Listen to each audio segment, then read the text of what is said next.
This video is our top 5 moments from The Walking Dead, Season 5, Episode 14, Spend. Number 5, Gabriel being a little bitch. I feel like we all saw this coming because Gabriel, super has been freaking out whenever the group has to do anything, and we know that when the termites came into the church and then Rick and them were hacking them apart, just the look on his face as he was completely horrified. And even when he was scrubbing out the church floors with the blood and just freaking, and then his nails, oh my gosh, his nails scratching the wood. So he really saw this coming. And I'm very interested to see what Deanna's going to take with his information, because, Gabriel's all the devil disguises himself as the angel of light, and these aren't good people, and they've done terrible things.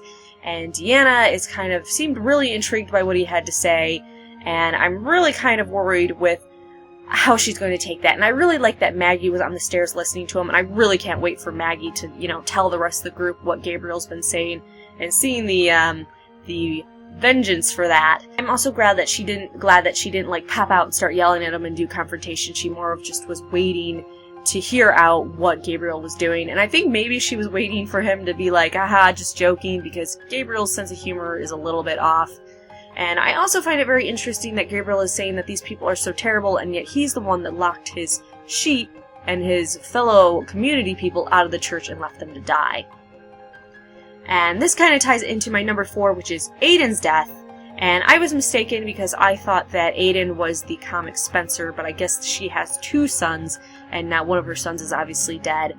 But with Aiden dying, and from his own stupidity, how did we, everyone must have saw this coming. Aiden ended up killing himself because he's just an idiot.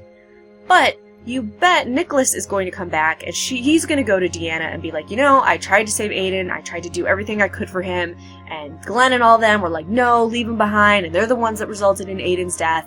And so then Deanna's going to hear what Gabriel said about the group, and then hear what Nicholas has to say about leaving her son to die, and then Deanna's going to see how Rick is constable, and, he has power, and Abraham's going to take over the construction most likely, and then we have Maggie being trained for the government, and Daryl's out recruiting, and so she's going to see, whoa, maybe I gave these people too much power too quickly, and I'm really wondering if this is going to cause a freak out by her, with all that combined, and if she's going to try to either remove them from Alexandria or take power from them, and that's when the Rick-tatorship is going to come in, and Rick's going to be like, no, you're not taking this from us.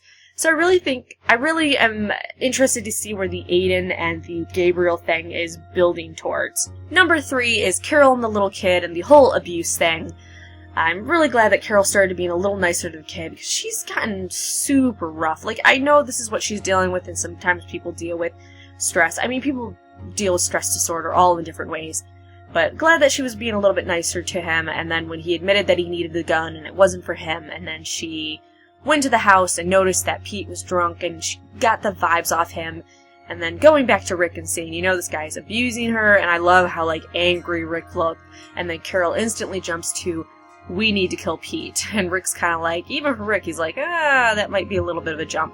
And I totally get where Carol's coming from, because she was married to an abusive person, and she went through all this, and she tried to get away plenty of times, and she realized that no matter how many times she tried to get away, she always came back, and the abusive cycle just repeated.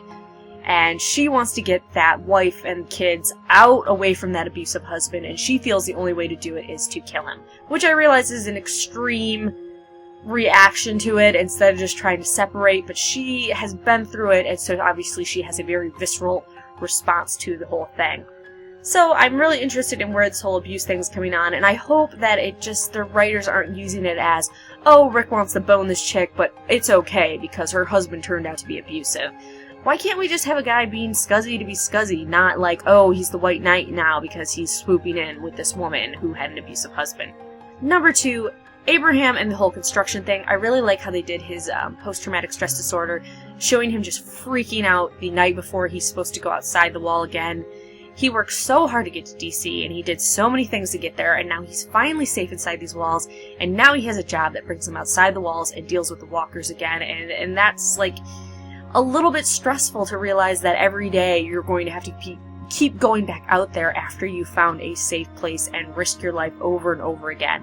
So I really enjoy how they did that, and I also really loved how Tobin was a total coward and was going to leave Francine to die, and Abraham was like, nope.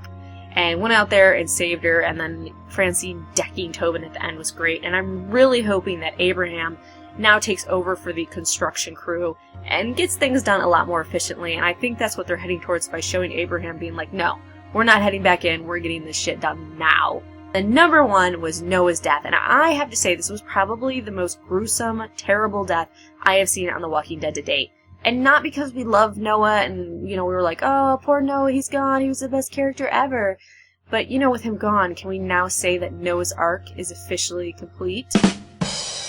When Noah is being pulled out by the walkers, and he's like, don't let me go, and then he gets pulled out, and then his face gets smashed up against the glass, and the look of terror on his face as he's being torn apart, and his cheeks being ripped off, and Glenn is inside, behind the glass, just looking terrified and freaking out as he's watching Noah being torn apart, I think was absolutely terrible, and really one of the top, has to be 3 gruesome deaths that we have seen on The Walking Dead. That is just like, ugh, the look in Noah's eyes and everything. And kind of honorary mention that goes along with that scene and that whole moment is Eugene, man, pulling his weight and going from being a super coward to being like, no, I am going to be helpful, and him punching out Nicholas when Nicholas is trying to leave, I think was great, even though in the end Glenn had to be the one to knock him out. And I'm really surprised that Glenn didn't straight up kill him.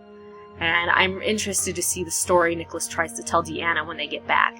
So those are our top 5 moments from this episode. You can write yours below. Otherwise, later we're going to be releasing a comics versus show, just showing the difference between the comics and the show for this episode. It won't have any spoilers for the show, but it will have spoilers for the comics. Otherwise, make sure you like and subscribe.